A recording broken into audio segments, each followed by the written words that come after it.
Halo teman-teman, perkenalkan nama saya Dionysius Setyo Nugroho dari kelas 11 TMA absen 19. Di sini saya ingin memberikan resensi tentang buku ini. Buku ini memiliki judul Penembak Misterius yang ditulis oleh Seno Gumira Adjidharma dan diterbitkan oleh Pabrik Tulisan pada tahun 2020. Buku ini memiliki jumlah halaman 182 halaman dengan dimensi buku 13,5 kali 20 cm.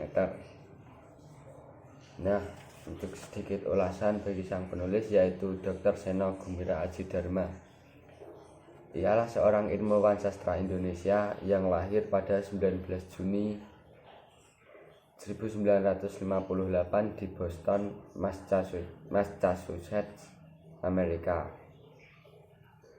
Nah, untuk karya lain dari Dr. Seno Gumira Adjidharma sendiri ialah Atas Nama Malam, Wisanggeni, Biola Tak Berdawai, dan masih banyak lainnya. Nah, pada buku ini terdapat beberapa bab dan subbab, antara lain ada 3 bab, yaitu Penembak Misterius, Cerita untuk Alina, dan Bayi Siapa yang Menangis di Semak-semak. Nah, pada buku ini saya akan menjelaskan sedikit isi dari salah satu judul dalam buku ini dengan judul Keroncong Pembunuhan.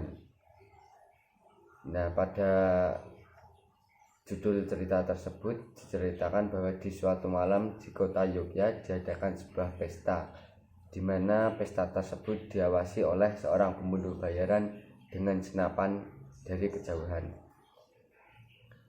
Ia merupakan orang yang disewa oleh salah satu orang dalam pesta itu untuk membunuh seseorang yang diincar si penyewa, yang dimana si penyewa ini pun juga merupakan orang suruhan dari atasan atau bosnya untuk mengincar salah satu orang dalam pesta tersebut.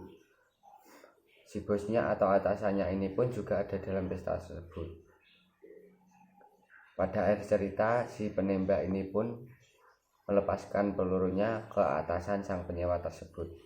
Hal itu karena setelah ia melihat seseorang yang awalnya mereka incar, batin si penembak seolah mengatakan bahwa orang yang diincar ini adalah orang yang baik, dan kebalikannya, atasan si penyewa inilah yang menurutnya harus ia akhiri. Sehingga pada malam itu orang yang menyuruh si penyewa inilah yang akhirnya terbunuh oleh sang penembak yang disewa oleh bawahan dari orang yang terbunuh tersebut. Nah, menurut saya kelebihan dari buku Penembak Misterius karya Seno Gumira Adjidharma ini adalah gaya bahasanya yang dipadukan dengan kiasan-kiasan yang menarik namun tak berlebihan, sehingga indah tapi tetap mudah dipahami, dan jalan cerita yang tak mudah ditebak, jadi kesannya menarik, penuh kejutan. Untuk kekurangan dari buku ini, pada beberapa judul dalam buku ini atau beberapa subbab dalam buku ini ada yang kurang mudah dimengerti alur ceritanya. Nah, sekian resensi dari saya atas buku Penembak Misterius karya Seno Gumira Adjidharma ini. Terima kasih atas waktunya dan perhatiannya.